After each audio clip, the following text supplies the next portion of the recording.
Good morning, my friend. 6:31. Here we go. 6:31. It's November 3rd, the year 2022. Welcome aboard, everybody. As Mike said, this is the Crushing Iron podcast, and you're listening to episode 631. Yeah, and I was thinking about this. Technically, C26 was established in 2013. You know how they have those T-shirts established in? The EST dot in 2013. Yeah, we've been around a minute. We have been around a minute. That's unfortunately that was something that Hayden referred to as the olden times. He referred to the 90s and the 2000s days like the olden times. He was like, "Are those the football helmets they wore in the olden times?" And I was like, "What do you mean olden times?" Thinking he was talking about 1960s. He was like, "Yeah, in like the 2000s." I was like, "Oh my god." No, this is not the case. This is not where we're going. But it is it's a beautiful day here. It's warm. I think people are getting a little bit of a late summer snap here to maybe re-energize yourself as we get into the colder, darker part of the year. We got daylight savings time coming this weekend. God help us all. I thought they ended that. I know, dude. They're never going to. It's just another thing that they add in for no good reason. We all need more sunshine in our life. That's just a fact. So they just do it to stress us out, man. And seriously, add more stress and see how they react. But listen, if you're getting your workouts in and you're still training, and it's sunny outside, get your butt out the door, right? Even if you got like a scheduled, I tell our athletes that all the time. Like if you have a scheduled workout that looks best to do inside, but you look outside and it's 70 in November, get outside. Get out the door, enjoy it while it lasts, move things around, and just be outside. It really is. It's because before you know it, it'll be gone. But we're here. We are not gone. It's the first time tuning in. Welcome. We appreciate you giving us your time. We know you have quite a lot of options in the triathlon podcast universe and just podcasts in general. Your time is very valuable, so we appreciate you tuning in today. We cover it all. We do swim, bike, and run specific podcasts. We do race recaps and also a lot of race previews. But for the most part, Mike and I, as coaches, athletes, best friends, we just sit back, relax, have an open, honest discussion about what we're going through in life, not just as human beings on this planet, but also as coaches and athletes ourselves. We also talk a lot about what our own athletes are going through. We work with a wide range of athletes all across the globe, from beginner level triathletes looking at their very first 5K or sprint, all the way up through elite level amateurs trying to get back to Kona, and everyone in between, and from all over the world. And we use the feedback loop we have with them and interactions and training peaks, emails, text messages, and the like to drive the discussion of the day. We also utilize our Facebook group. You can search that, Crushing Iron Group, answer one simple question, and we'll let you right in. Amazing community and outstanding resource. Really is an awesome group. And you can gain a lot of information and avoid a lot of pitfalls by just asking questions, even if you're afraid to. You're never the only one thinking it. That's just a fact. Everyone's either thought it and hasn't asked it, or is also thinking it. So it's not just to benefit you, but to benefit the community as a whole. So don't be a lurker, participate, engage, and make that place an even better environment than it is already. And we go in there about once a month and do a little bit of a Q&A. And answer questions from the masses. But that's it. We don't do sponsors. We most certainly don't do ads. But we do have an agenda, and it's an important one. And that's to do our best to keep you happy and healthy in your endurance sports journey. Yeah, man. Speaking of weather, as you know. Speaking of weather. It's like we right now sound like two old guys talking at like the Boca del Vista. Like, speaking of the weather. I know. It's like we get on the call every morning. Hey, how's the weather over there? I was looking it up, and it looks like you guys got a nice day. But I moved to Wisconsin, so I've been slowly mentally preparing for the winter. I've been in the Mid-South for the last 20 years. And when I moved, as you remember, it was kind of a confusing process. I was moving some things into storage and all that. When I got back, I realized I didn't have any clothes. Really, I had like 6 Crushing Iron T-shirts and 2 hoodies and a pair of sweatpants and 1 pair of jeans or whatever. So I've been kind of slowly stocking my wardrobe, and I've really been my flannel game has been going up. They sell a lot of flannels around, here. Do they? Yeah. I'm not a flannel guy, but I can see you pull. I can see you pulling off a flannel really well. Yeah, I'm really starting to dig it. But the weather, it's been warm. I can't wear them, so I haven't been able to wear my new wardrobe yet, which is very limited. At least you're checking the weather. Like this is the time of year where, and everyone knows this because it's like that time of year where you're underdressing or overdressing.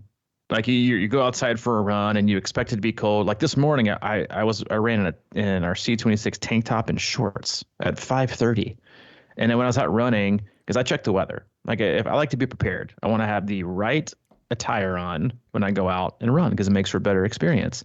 And I went out before I checked the weather. I was like, man, I was checking the night before, and we got a storm coming in tomorrow. I was like, man, it's gonna be 60s. I'm rocking a tank top and shorts. And then about 20 minutes into my run, I see some lady out there running in long sleeves, tights, in like a head thing. And I was like, you're about to fry. You did not check the weather. But listen, that 35 to 50 range, I believe is the hardest to dress for when it comes to actually running outside. But for me, I found, and I know everyone's different because everyone has different, being warm and being cold is a very relative term. Some of you weirdos out there like to keep your house a nice, cool 74, which would have me sweating profusely like I'm doing heat training. For me, I'm a 67, 68 kind of guy. But for like 40 to 50, shorts, T-shirt, gloves, and a hat. And I'm pretty much set. And that's like the perfect running temp. So we are in that time of year, but it's you're either overdressing or underdressing. But before you know it, it'll be a tights, long sleeve shirt, jacket, hoodie, gloves requirement to stay warm outside. But again, that's for those of you that are continuing to train. And that's kind of one of the directions we wanted to go with today. We talked earlier this week about setting yourself up for success, not just in training, but we talk about on the course and off the course, but in life in general. And training so you can train like you need to train. And before you can even train, right, get out of the exercise, routine you're in and actually focus on training, you have to do, certain things in your life. You can, like we talked about earlier this week on the podcast in terms of, making time for yourself, setting boundaries, being better with time management, thinking about yourself and doing these things. Then once you do that for a certain period of time, then you can start to train, right? It's about creating habits. And one of the hardest parts of people this year, and why I think people and a lot of athletes get disengaged this time of year, it's not because they're not very good at forming and continuing on with habits, because most people, you look back at their training peaks or their Strava or whatever kind of method you use to track your progress and your training, kind of your own journal, May, June, July, when it's warm outside and there are races around, you kind of got that external motivation, right? It's close. I don't want to do bad, or I want a podium, or I want a PR, or I don't want to embarrass myself. So you've got that extra little kick in the butt to get out the door, right? And it's not even that hard because the sun's up at 6 o'clock, it doesn't set till 9 p.m. The weather's perfect outside. The world's your oyster. All things are clicking. Races are happening. Not just races, but we all get motivated by seeing other people race. Like you got people racing all over the country this weekend. You got a bunch of marathons, half marathons, Ironman Florida, Oil Man down in Texas. Like that's the stuff that like gets people's juices flowing. But then late November, which kind of like Thanksgiving comes. Christmas, the month of December is kind of like a dead period outside of like, I think Indian Wells out and for us North Americans out, and you got Ironman in Arizona and Cozumel. But once December hits, it's like you don't see a lot, right? Because most triathletes, like you still have a lot of triathletes or endurance athletes in your feed, right? Whatever feed it is that you consume on a daily basis, Instagram, whatever else, Twitter, Facebook, TikTok, whatever it is, you consume things that are relative. But that's for all sports, right? Endurance type sports. And I think that also kind of helps lull people into like, but things are so far away. No one else is doing anything. If you're energized by races, you're energized by FOMO, you're energized by this. It's hard to stay engaged. And we had a great question yesterday on our weekly Zoom call we do for our athletes. And they were kind of asking like, hey, what's something that I can focus on the next 3 to 4 to 5 months to help me stay engaged? That's totally, different than focusing on a time, right? Because external motivators are great, right? For most people. But the problem is that, once they're gone, or if you don't hit them, like the expiration date or the shelf life of being externally motivated is very short, right? The most successful athletes on the planet, and the same ones that we work with, are intrinsically motivated. They had this inner desire to train and to be consistent and to find out and to get the best out of themselves and to be a process oriented. Then you got a lot of athletes who are one and doneers or bucket listers or whatever it is, and they need external factors, right? This is the first off season where I might not say that's true about you, because you usually need to have a race that kind of, stokes the fire a little bit to kind of, put you under the thumb to get you ready to rock and roll. The last 4 to 6 weeks, it's still something I'm getting used to, but you seem to kind of be re-energized. And it's more of an intrinsically motivated to do things, either because you were disappointed or frustrated from how things went before, or just fed up. But whatever's going on, at least with you, I've recognized you seem a lot more intrinsically motivated, because we both know there's no race for you in the next 3 to 4 months. Right. Yeah. No, you're right. I don't know exactly what happened, but I've definitely been thinking about it. And just as an example, yesterday was really nice here. And I was going to say, from October 1st through March, up here, I mean, it's pretty safe to just throw the hoodie on and go outside. You know what I mean? And yesterday I did it, and it was hot. I was driving around running errands and everything, and then I drove by my Del Boca Vista. I was like, I gotta go. I don't know. I was like, I swear to God, though, I had to run an errand. It was probably 10 miles away from there. It was going south of Del Boca Vista, my health club, and then as I was coming back, I'm in this zone where I'm going, right?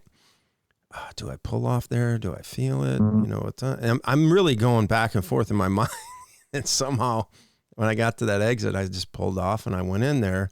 But I had this thing going on where I said, I'm going to go out and run this. There's like a 2-mile loop in the trails out there. Mm-hmm. And I said, I'm going to go run, and then I'm going to go swim. And then when I got my running stuff on, I said, I'm not only going to run, I'm going to see what I got. Yeah, just like out of nowhere. And I haven't really been running hard in a long time. Even before Wisconsin, I was doing some pretty hard hill repeat stuff, but for the most part, I haven't been running a lot. I've been doing a lot of treadmill stuff, or not even a lot, but I was like, I'm going to go out and kind of see what I got here today. Mm-hmm. And man, normally I'm a negative split mentality guy. I went out a little hot and ended up a little spicy and came back. I had to walk a little bit, but anyway, I turned out okay, but really the end result was that I lost it, man. I've lost it. Well, not really, but I mean, comparatively back to the day, when you think you're in shape. Right. And stuff. But it was one of those things, like you're saying, it was a little bit of an external motivator, but I also, how sometimes you just want to see. And I think that's good for people. You might have a Sunday 30, 40-minute run. Well, just see what you got a little bit this time of year if you're in decent shape. But I'm getting to a point here. When I was training for Ironman this year, I had that sort of different level of, motivation. And it's like, you just got to get it done, right? So you get to the pool and you don't want to swim, but you got to kind of push a little bit further, and you end up, it's just in your head. You're like, if you don't do this, you're going to really fail. And you don't have that now. So, but the other thing I had going a lot for me was I would get up in the morning, and you have those little niggles and you're a little sore in the morning or whatever. And I was like really getting good at mentally going, that's gone. I don't even think about that crap. I'm not sore, and that would be gone. But today I woke up after that hard run and I had like 3 different things going on: my knee, my calf, and my foot. And I said, nope, you don't have that. Let it go. Let it go. And it took a little while longer, but it worked, and I just think there's something to be, because that to me is all the mental stuff, right? You can, if you just harp on, oh man, my knee hurts or my this, and certainly there's real injuries, don't get me wrong, but I think so much of this sport is just being able to, and you said it, man, to me that's all the internal work that I sort of was dialing in during Wisconsin that's still hanging over a little bit. And even though I don't have a race on the calendar, I'm just thinking of it differently. And I went in to swim after that. I was kind of tired, actually. It kind of wore me, that beat me up a little bit, that little, whatever it is, 3.5K. And I didn't feel it in the water, but I got in and I swam like 650 or 700. I was like, you know what, I'm just done. But boy, I was in there. I mean, that's better than nothing. It's better than nothing. You said something that I loved there. It kind of clicked for me. It was, you know, you don't remember you're talking about, you know, training last year, because that is like when you have a race come in and you're kind of already in the thick of it. Like you don't have a choice. You just kind of got to go, right? You have to, right? You have that mentality of you might not want to run today or ride today or swim today, but you're months into your training. The race is 6 to 8 weeks out. It's in the biggest block, and your comments are always, "Oh, I have to go run. I have to." You're already there. You know, it's kind of like with your kids, like, you know, trying to walk a tightrope or do something. You're like, "I want to go back," and I'm like, "Nope. The only way is forward. You have to finish because you've already gone out that far. You have to do it. You signed up for it. You got to finish." And that's that mentality that we have. That again, it's not a good one. Right, because it creates like this internal resistance to, you can only be forced to do something so long, right? And I really, like, you see that a lot in, you know, with athletes, and they talk about, you know, towards, you know, the end of big blocks or a certain time, you're like, yeah, I didn't want to do this today just because I didn't want to do it.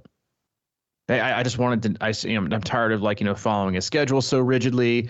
You know, and they start to rebel, you know, because they have that I have to mentality. Listen, no one wants to be told what to do all the damn time. They just don't. Like it's exhausting. I had this exact conversation with Hayden yesterday when he got home from camp. He had school from, you know, 8:45 to 3:45. So you got to be on your P's and Q's. You got to be told what to do. You got to be and listen to your teachers, you know, do what you're, you know, obviously follow the rules, whatever. And then after he had STEM camp, it's like an after school camp they had till 5:15. So he's been gone from 8:45 to 5:15, basically following directions, following instructions, you know, being a part of a structured day, you know, for a 6-year-old. Then, you know, he gets home and he wants to go play outside with friends, you know, he's just toast. I'm like, we're not doing that today. You're exhausted. And he just had like the meltdown of meltdowns. Really? And finally we had dinner and he was like, I don't want to sit at the table. I want to sit up here at the kitchen counter and eat. And I was like, fine, whatever. So he sat up there by himself and ate. And by the time he was done, he was in the best mood. And I said, buddy, this is kind of what you have to understand, is that we all need time to ourselves, right? We all need time to kind of think through our day and think through our process and not be told what to do and not to do this. And I said, you know, even when you play with friends, you got to do what they want to do, like what the group wants. So you can't just do what you want to do. So you're always having to do. So sometimes it's just nice to do whatever you want to do and think about whatever you want to think, right? And I was trying to explain it to him. Of course, it went, like, you know, I'm sure it went in one ear and out the other. But the point being is that, you know, we can only take so much structure and rigidity before you break, right? And you have to do things on your own, right? And you have, and for most people, it's like going off the rails. This is an unbelievable time of year. We have a podcast, I think, called, you know, Finding Your Why or whatever it is. But this is the time of year to I think it's a great time to cultivate the want. I'm not necessarily, it doesn't have to be a why, right? And it's something deep, because a lot of people consider, what's your why? It doesn't have to be deep, right? It doesn't have to be, you know, raising $1 billion for starving kids in Africa. That's a pretty big one. It can be just like, you know, something simple, right? But it's that, I think it's turning, because we're in that season where it's not a have to, it's a want to. You got to want to train, right? Mm-hmm. Right? You have to want to. So it's what makes you want to. And I haven't shared this with anybody, but I started back training, I think maybe 2.5 weeks ago. I haven't missed a workout, been in a great groove. And because I had this one thing happen. I went to get my hair cut at my girl, and she finishes up, and it's on like I think it was like a Friday.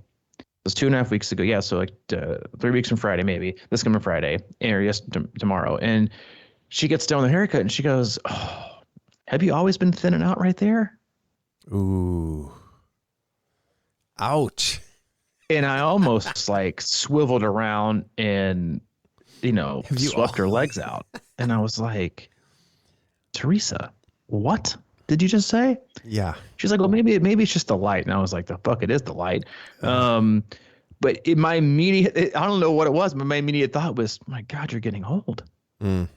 You better get it going. And honestly, that like the next day I woke up, I busted out my trusty spreadsheet because whenever I like really sit down and plan out my own training, I still use a spreadsheet. And so I planned out like the next 12 weeks of my training on the spreadsheet, and then took them from the spreadsheet the training peaks, and I haven't missed a day since. But it's not because obviously I think training is going to make my hair grow. And let's just be real frank here and real honest.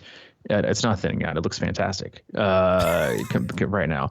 But it was like, man, I was like, yeah, you're 42. Like you are kind of getting like, you're getting there. Like you better do it. And honestly, my first thought was, you better do it now.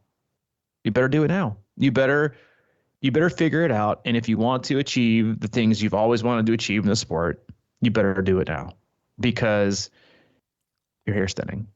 No, but it's seriously like, it was like what made me, it was like the slap in the face, right? Or the cold water down the back or whatever it was that was like, oh my God, like, yeah, that's you know what, you're right. Like I need to stop like, making excuses for time and whatever. I've got plenty of time.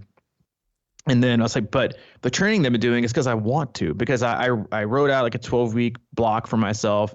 And at the end of it, I wanted some things to measure. Like I wanted to do a little bit of testing in the first week to measure where I am. Like I measured weight, rolling HRV, rolling resting heart rate for the last 30 days, and then some bike testing in terms of where I am in specific areas. And all I want to do is focus on this for the next 12 weeks. And then when the 12 weeks is up, I'm going to retest and see the progress that I've made. It's not time, right? I'm not trying to, break 430 to 70.3 for the first time.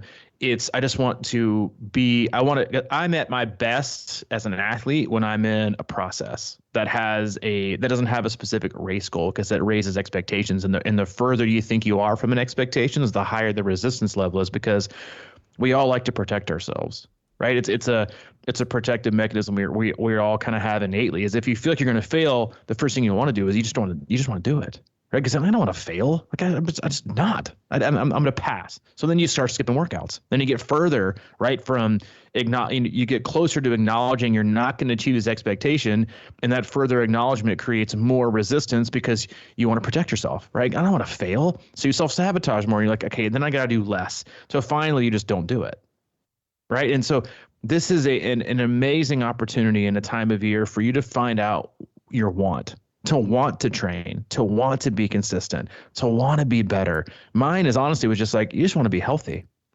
I want to be healthy. I want to be healthy enough to when, Hayden gets older, that I can go for a run with him. I can always go for a ride with him. Or if he ever races when he gets older, I want to do that with him. And I can't do that if I'm not doing this, and this. Plus I just want to be generally healthy, right? I don't want to, I don't want to look at myself the way sometimes I look at people and I'm like, man, like it just looks sad to live like that. And it might sound harsh, but sometimes that's the truth. Like I want to take care of myself. I want to eat right. I want to fuel right. Like I want to be fit.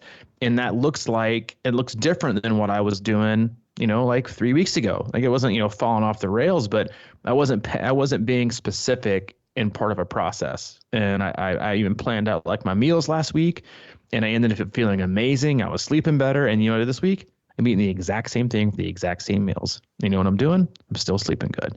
And like it's little things like that that change who you are and what you're doing, because the more energy you have, kind of going back to what we talked about on Tuesday, the better you sleep, the more energy you have, right? The happier you are, the more energy you have. Like the more time for yourself you make, the more energy you have. The more energy you have, guess what's easier? To be motivated, to be committed. Like it just, you create this like really positive, avalanche, steamrolling effect of, man, like it's just one thing and it connects to another thing and it connects to another thing, and you're happier and you're more positive and you want to do more things, and you want to do more things, you connect with more people, and connect with people makes you happier. It's like, it's all connected, right? But as soon as you start to remove some of those links, everything starts to change, right? And so you have to find whatever it is, whether it's signing up for a 5K or doing something with a friend. Sometimes, stop looking inside just the triathlon box to want. Right? I just want to be fit. I want to live a long time, right? I want to see my kids, my kids grow up. Like things like that, those aren't external. I think they might sound external, but they're not. They're internal. Those are things that are super meaningful to you as a person. And that's the kind of stuff that should get you out the door in the morning, right? Instead of just continuously giving and feeling like you have to do things.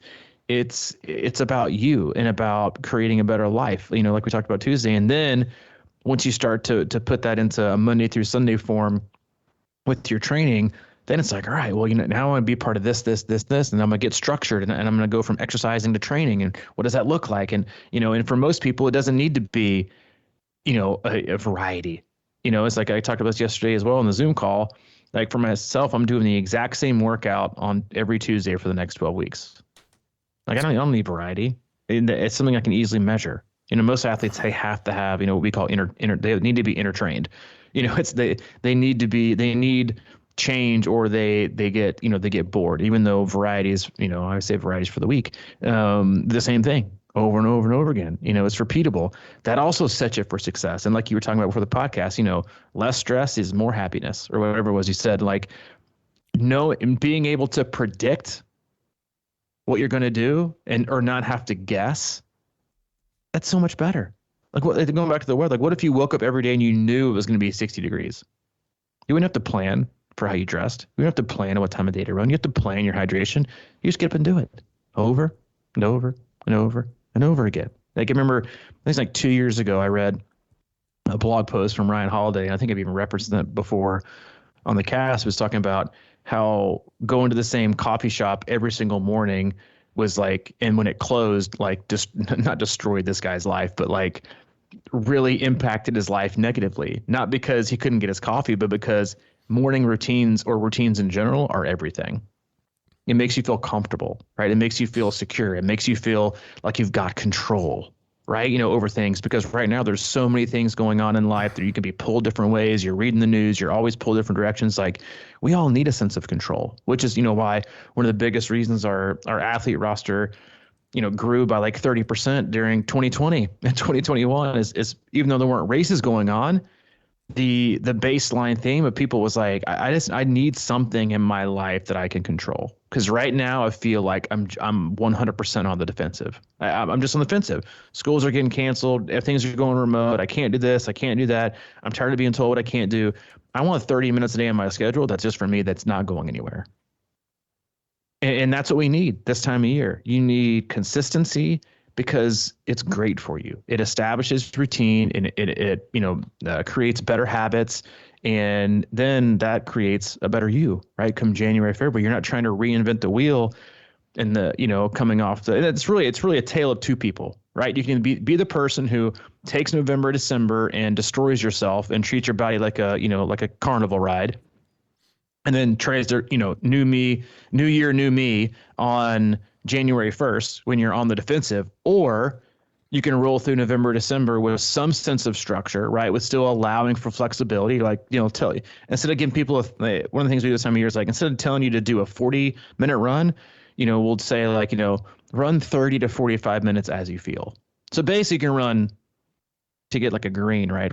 For a compliance on Training Peaks, you can run anywhere from 27 to 48 minutes and get, compliant, right? So it feels like structure and completion, but you can run 3 minutes short or go 4 to 5 minutes over, however you're feeling. So you're providing guidance, but you're not, cracking the whip. And that's what a lot of athletes need. Or I think for a lot of athletes right now, I'm having like, hey, ride for, a minimum of 1.5 all the way up to 4 hours if you want. You don't have to, but if you want. And some people did. Some people rode like, 1:30 in 1 second, they're barely making the minimum, which is perfect. And then you had a few people that rode for 3 to 4 hours because they wanted to, right? You always have to make sure your want and your drive is not being suppressed. And that's something that I know you're great at with your athletes is, you get, hey, can I do this? Of course you can. Like this isn't a dictatorship, right? This is a partnership in a relationship. If you want to do it, go do it, because the more times you tell someone no, then they're going to stop asking. They're just going to not do anything. And so this is an outstanding time of year and a great opportunity, again, this far from races, to get fit, to be consistent, and to keep these habits going, but at the same time, be a little bit, like I said, be flexible and fuck around. Well, sorry, I really like that haircut story. So I tried to distance myself as far as I could from that, hoping you would forget about it and not come back to it. Dude, that's the only thing I heard out of all that. No, I'm kidding. So sorry, but I was just emailing you an application to Boca del Vista, so you can, because when the hair, when you start noticing shit like that, it starts, it goes quick, dude. So yeah, I'm glad you're on a good rhythm here. I think that I like how you said it's like you just kind of start doing little things and it turns into an avalanche. And I've always sort of looked at that as sort of a flowing lava field when it's just kind of slowly but surely move in the right direction. And things are lining up and you're getting more and more powerful as you go. And so, but like, how do you get there, right? And I think I was talking about 2 podcasts ago, maybe last podcast, and I was saying to myself, man, because I was out running these errands yesterday and I went to a couple places, like a TJ Maxx and somewhere else. And I just was looking, like you're saying about, you look at people sometimes and you're like, man, you just feel sad. Like that's really how you're doing it, huh? You're going through life. And they just, the hollowness and the emptiness, and I'm really hyper tuned into that sort of thing for some reason. And, I'll just notice people driving and they'll just look miserable or screaming at other cars. And it's just like, what is going on here?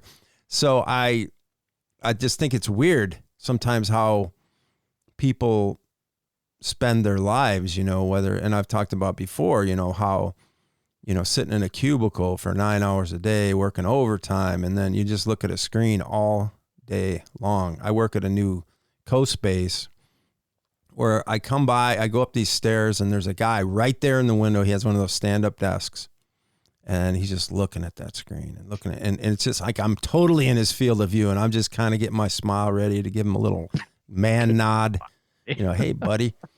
And he never looks at me. I'm just like, this is the weirdest shit ever, man. I don't get it. I don't understand. So, but what my point of this is all that I think we get so locked up in all these little things that distract us and the minutia of it. And I have a difficult time personally getting into that kind of groove that you have unless my mind is calm. And that's why I'm such a believer in meditation, even if it's like, and that's one of the things is I used to go to meditation groups when I lived in Nashville, and the first time I went there, and I'd, usually meditate 15, 20 minutes or something. And this particular class, it was just sort of a group. And the guy would talk a little bit or whatever. And I think I've mentioned it before, but then they always sit, basically in a chair, straight back meditation. But the time is 45 minutes. And I was like freaking out thinking about that. But oh my God, the places you can go and the pressure and stress that washes away. So I've been back into it again, but I've been starting with, the 10-minute routine. It's like, just get 10, maybe twice a day or something like that, or once a day. Anything is great. And you get that going. For me, you have to separate all the distraction and all the shit you got going on in your life in order to clear space for something that you've got going right now, which is, the barber chair awakening. The barber chair. I can already see the fucking topic of the podcast here. The title is going to be The Haircut Awakening. And if that's not clickbait, I don't know what is. Yeah, it's just going to be called, Have You Always Been Thinning There? This is not about your health, mental health. My God, it was brutal and ruthless. But listen, that's what a lot of us need, right? It's like, we've been pretty soft. Yeah, I mean, like you get me pretty soft with what we can say and what we can't say anymore. And sometimes we need stuff, like that. You're talking about, I wish I could just kind of dive into things, like you do. And not every day do you want to do it, And I don't. Yesterday I didn't want to go run, but I did. And then as soon as I immediately got back and felt a million times better. I mean, it's like total transformation. Which is, again, like, honestly, that should be the only win you need to worry about, right? Is that when you get done working out, you feel better. So you can either choose to do that, or you can choose to pick up, a bag of chips or 5 Snickers bars, or, a 12 pack of craft beer to make you feel better. It's like working out or taking a walk or meditating. It's like, is to me, it's the choosing therapy to work on yourself, piece. Whereas the easy way out is to, have another cup of coffee, go eat a shit ton and to try and make yourself momentarily feel better, only to feel like crap, 2 seconds later. It's just, you're putting, there's a better way, a healthier way. Not just for your body, but for your mind. Like for your mind, like seriously, every time I'm on the road, or like I'm walking the street and I see somebody smoking a cigarette or vaping, I'm like, people still do this? People still do this. That is something that people still voluntarily do. Is this. Like, we all make the specific choices that we make, but the easy choice is to take care of your fucking body. Like, you've only got one, right? And at some point, it's not going to work when you want it to work. And then you're looking back at the last year, 2, 3, 4, and not resent that you can't do what you want to do, but resent yourself for not taking more advantage of the time that you had when you were healthy and you had the opportunity. Right. And there's no such thing as being too overweight, too out of shape, or too unfit, or too far from where you were before to get started. That's just an excuse that you're telling yourself. That's just, it's an excuse. It's an excuse plus fear equals no action. And that's what people do. They get so scared of, like, what could happen. And that's like, I used to have like when I was getting sober and I went into treatment, it blew my mind that there was like 2 or 3 guys in there that were in their 60s. I was like, man, like, you've been doing this for that long and you probably got maybe 15 or 20 years left, and you're here doing work to try and change the last little bit. I was like, man, mad props for that. Maybe my thought wasn't, man, you waited this long. It was, man, unbelievable respect. But that's what you see with people. And that's why I think it's so great when you see people that, depending on what kind of shape you're in, you scoff at people that are walking. You start doing something. The hell you doing? Driving down the street, heading over to your favorite, frozen custard place. Like, we taking care of yourself is primary. It should be primary. And I think that's just, we've let it totally go by the wayside. And there's so much, fear and opportunity for people to not get started. And there's not more opportunities for people to feel empowered to get started, because they're intimidated, right? Or they feel nothing can be accomplished, or I'm never going to get this back, or I'm never going to do this. Well, the answer is always no if you never ask. The answer is always failure if you never try to succeed. Like, those are just foregone conclusions. And you can either try to make a change, right? Or pretend that you're comfortable being fine or regressing in all areas. Because everyone is better when they take time. Like you said something else about, giving your mind an opportunity when you talk about meditating. Like the past week, every time I've taken Waffles, our dog, on a walk, I've been listening to a podcast or music. And while I think that's really helpful and beneficial, as long as you're listening to I'm either listening to like a triathlon coach talk on a podcast, or high performance talk, or I'm listening to like Pearl Jam radio on Pandora. And all good things that I like. So it's good, but my mind is engaged on what a song is playing or what someone else is saying. And this morning I was like, you know what? I'm not going to listen to anything. I'm just going to see where my mind takes me, because that tells us a lot, right? What your own kind of subconscious tells you, what it does is it allows all the things that you're kind of suppressing to bubble up to the top. And then you can start thinking through things and sorting through things instead of constantly pushing things down and not dealing with them or not working with them. You just kind of let them bubble up. But again, total fear, right? For most people, they don't want thoughts and feelings and emotions to bubble up to the surface, right? Because those are not fun. I don't want to deal with those. I don't want to handle those. It's the same thing. I don't want to go out for a run because I don't want to see how much slower I've gotten. I don't want to step on the scale because I don't want to see how much weight I put on. I don't want to go look in the mirror because I know I won't like what I see. So our fear continues to hold us to where we like where we are, and it's not holding you where you are. I hate to break it to you, but your fear, right, and being scared of where you are now isn't getting you any closer to getting better or getting fitter or being healthier, right, or taking care of yourself more often. It's getting you further away, right? It paralyzes you into. I mean, I was just saying, like, it took me. I remember before I got sober, I took you out to lunch. I remember at Edley's. This is probably maybe a month before I went to treatment. Yeah. And I was like, man, I'm just telling you right now, like I knew I needed to get away. I knew I needed to go away and do something. I was like, dude, I got all these problems. I was like, I'm dealing with this, my drinking, all the stuff in my past. I was like, I need to go away. I need to do it. But I couldn't do it. I couldn't do it. I knew it unequivocally, without a shadow of a doubt. I needed massive amounts of help to change, but I still couldn't do it. Right? I had to have like an intervention and it was perfect. It was perfect that saved my life. And then I took control from there.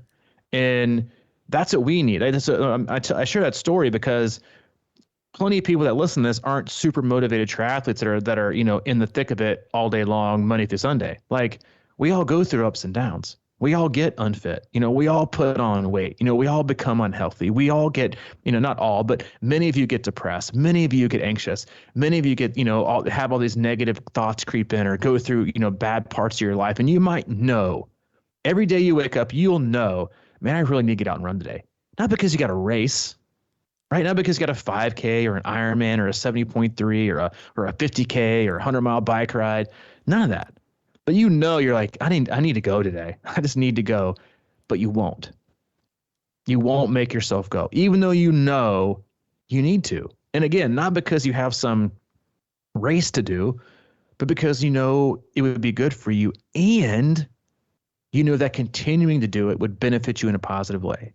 But you still can't get out of bed, can't put your shoes on, can't get on the bike, or can't go swim or do anything or go for a simple walk, right? Get out of the house and walk because you're so deep in that resistance we talked about on Tuesday that it's like you're being held back by 50 links of chain around your body. You can't, you're held back. You feel like you can't. It's like you're almost paralyzed in place, which is honestly a word people have used before when athletes have been going through really hard times. They're just like they're paralyzed in place. But there's no such thing as being in place. You're either moving forward or moving backwards. One of the analogies or things my grandfather told me that I remember is he's like, you never want to be standing in a doorway. You're not coming from anywhere. You're not going from anywhere. You're not going anywhere. You're just stuck. And I was like, and so you're not, when it comes to your fitness and your health, you're either getting healthier or you're not. And you should need more want than that, to want to be healthy, to want to be fit, to want to make time for yourself. Right. And it's just, but again, it's also incredibly hard for whatever reason, right? It's like, it's incredibly hard to make those decisions sometimes, but the best, the fake it to the make it phrase they use in AA is like, go fake it till you make it on your 15-minute runs or 10-minute walks, because at least you're starting to break free of whatever it is that's holding you back from moving yourself forward. Back to what you said, cultivate your want. And okay, good. I thought you were going to say something about my thinning hairline again. Back to that barber chair. Back to the barber chair. How are you feeling in that exact moment? But cultivate your want, I mentioned it when I started, right before I made my decision to do Wisconsin. I didn't feel like doing Wisconsin. I wanted to, just because I was here in a way, but I didn't want to train. And I started doing mountain biking, and I talked about how that tripped my trigger into something. Like, I started feeling better, and it was something I really enjoyed, and I was out in the nature. I loved the trail I was riding on, all that kind of stuff. I looked forward to it, and I was doing it a lot. And that kind of flipped the switch. And then I was like, okay, I feel good. I think I can start doing the other things. And I started doing the other things, and then it all came together. But what you were saying, man, about, change is hard, right? It just is for some reason. to kind of, and we go through it a lot. We go through ups and downs and sort of like, I got to get into, training for the race. And that's sort of a change. I always call it life transitions. It's like we have to get out of the water and then go through a transition and get in bike mode, but we do that every day with life, or how do we get there, and when I talk about meditation, and it's really about mindfulness and being sort of in control of your thought process a little bit more. And this morning I had to take my dad's old truck in to pick it up actually it was getting a little repair. And one of my buddies from high school owns this shop. And I walked in, I saw another guy I went to high school. He was delivering parts or something. And he said, come on in. And we walked in, and there's a big old tray of cupcakes. And they're like, dig in, boys. I go, many times I'd be all about that. But I've been trying to, I've been working my, instincts, or my reactionary instincts a little bit more. And with the meditations, I just meditated, and I wasn't up that long. So but I had a little bit more clarity about myself. And I said, no, I think I'm a past neighbor. He's a runner. He's not, he's worried about his figure, all that shit.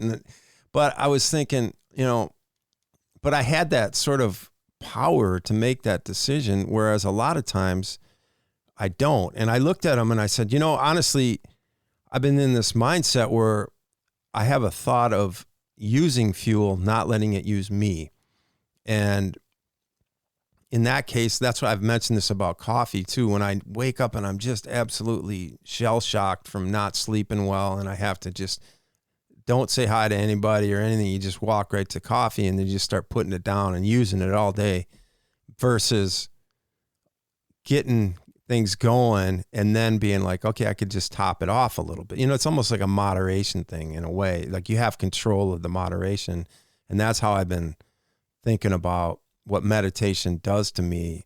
Is it allows me to move into certain temptations and be a little clearer about them and realize like, hey, that's not the road I want to take. But I think a lot of times we get so foggy and kind of convoluted in our brains that we can't, juxtapose what we're supposed to be doing. So we just kind of go the easy route instead of taking a deep breath and sort of thinking about it. It's like, do I really need that right now? Just that little pause can be the difference. And the same goes for training. It's like, how do you find what it is that you want to do that's going to drive you? And maybe, I think that maybe in some regard, that might be what's going on with me right now with with training, is that I've really been wanting to swim and wanting to get better at swimming. And it's been, it's back to my old, when I used to practice throwing wall balls again and working on my backhand back in baseball. I just wanted to do it. And somehow it just kind of like, it does that snowball, that avalanche, that lava field. It just starts clicking, but I think we're always at jeopardy of going the wrong way or trying to swim against the avalanche, because that's just sort of, it seems like the easiest way, but it's a short-term fix and it never works out in the long run. Right. Because it's all connected, right? So your positive decision-making makes you feel more empowered and leads to more positive decision-making, right? Mm-hmm. Negative or bad decision-making leads to more bad decision-making, which makes you feel worse, right? Because it's all connected, right? Because every time you choose, right, most people that, are in a great training groove are also in a really great life, positive health mood, right? And making good, they're eating well, they're hydrating well, they're focusing on sleep, right? Because it's all connected. Like the more small decisions you make that are positive, that you feel like you're making, making gains in, that leads to making better decisions other places. It doesn't mean you can't live a little, right? It doesn't mean you can't have a few Reese's Pieces out of your kids, Halloween bag when they're not looking. That's totally acceptable. But when it comes to like doing other things and making healthier meals or choosing to eat more moderately or going to bed earlier or prioritizing yourself when you wake up in the morning, like those, like, every decision you make in every bucket of your life impacts the next one, right? So if you're taking less care of yourself, then you're going to continue to make, poor or negative decisions for yourself and other buckets of life. Taking on too much work, never being able to say no to people or doing this. Because you're more committed by your decision making against yourself outweighs the decision making for yourself. It's that simple, right?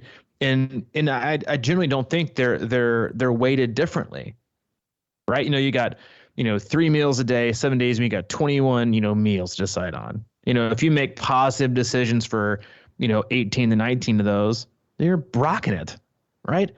Good. That creates like really positive, confident momentum of taking care of yourself. 5 nights, 6 nights out of the week, you choose to be mindful about going to bed, at an appropriate time, so you get a lot of sleep, so you feel better, which feeling better leads to making better decisions when of eating right or working out. That's really great. And it also leads in this, the points are just skyrocketing, right? They're just stack on stack on stack. And then you come to training, like you got 10 workouts the weekend, you ate, stack. And you look at this like giant pile, right, of stacked chips that total up to whatever it is, 50. And you look down the other stack and there's like 3 to 4 chips, or maybe it's even 10. And you look at it and you think, I fucking crushed it this week, right? Not because there's any one chip that's worth more.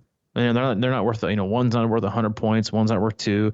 I went for a walk this week, boom, bonus point. Those are worth points. It really is. It's how many times a week do you choose yourself and choose your goals, choose your commitment level, choose things you want to be successful in, the things that matter to you. How many times, right? How many moments do you choose that versus not? And at the end of the week, if you look at that and you got, over 80% or over is you, and then you still got, because no one's perfect, then you look back and you're like, man, I fucking killed it this week. Right? Because what happens is, in that empowerment, and the more you make those decisions, what do you just, going back to what we want this podcast to be about, is what do you want to do the next day? I want to do that again. Right? And so you've already done it, and so you know how you feel, you're already reaping the benefits from it. It makes it easier to make those decisions. Right? It's not so hard anymore, because you see the results, you see the stack raising higher, and you see the other one kind of dwindling down, and you can make direct inferences from, man, I'm sleeping better, I'm feeling better, I'm in a better mood, I'm happier, I feel fitter, and this is like, man, this is great. And it's like you did something life-changing. You didn't buy some pill. You didn't go to some workshop, right? You didn't, purchase, a hack thing, or go out and buy, a flat screen TV, or do whatever. It's like, you just like made these really small, but seeming like insignificant decisions that total up to be like this really, really, really big deal. And then you're like, that's it? That's all it takes? That's really it. It's like, the greatest things you can achieve in life, or change, or in my opinion, very, very simple. But, people can't promote and market simple, consistent, hard work where you care about yourself. Has to be, well, you got to do this, and you got to do that, and you got to buy this. And then, no, it's just all that. And then you can't think about living the same way you did before. Not that you can't take weeks off or go out, eat a whole pizza or do it every once in a while. But then when you wake up, you feel like shit the next day. And you're like, see, this is why I don't do this, right? This is why, like, I don't do X, Y, and Z. And then it like reinforces why you don't want to do that anymore, right? Or treat yourself, or you go out and run. You're like, man, this run was really rough this day. And it made sense because, I had 6 margaritas last night and 2 whole pizzas. And you're like, man, I don't do that again. So then you just don't do it again. But it's those little things. So it's about stacking your chips high, and then you want to feel that same way. And so again, it really isn't that hard. It's not rocket science. We don't need some high performance, scientist to come on and say this, or a pro triathlete. It's just facts for all human beings. It's like, focus on your own chips, stack them high, and then here's the thing: is like, you're gonna want the way that feels, and when you want something, you're going to be more more apt to go get it and to want it and to keep it. And then that's what it should be about, right? Well, not just right now, but like in general, 12 months out of the year. Yeah. And be mindful of that too, because like you said, when you have the full pizza, which I fully support, and you wake up and then you're like, man, I feel like shit. But like, sometimes I don't even put that together. You know what I mean? Like if I'm not really thinking straight, I'm just going, man, this is just getting harder and harder. But if you're mindful of that, yeah, I just think that there's something really powerful about, like you said, the little things that add up if you're just stacking them the right way and just being aware of it. And that's why I'm big into writing, just journaling and kind of clearing my head on that, because it always comes together. I think I've talked about the morning pages before. You get up and you write for 3 pages, just freehand, and you can write the same thing over and over until something comes out. It's not like writing a book or anything. You just kind of air your thoughts. And by the end of it, you're like, oh, okay, this makes sense again. Mm-hmm. And then you kind of have like a baseline to sort of start the day, whether that's doing something like that or meditating or going for a walk, or, if a run feels hard, just go for a walk or do something else to kind of set yourself straight for the day. And then those little decisions you make probably are going to be easier and be better decisions. Yeah. And the fact is, and we can end it here, is, the fact is that, the more good decisions you make, when you don't want to make a good decision, you're more likely to make one in the face of not feeling well or being run down or not having motivation, because that's your habit.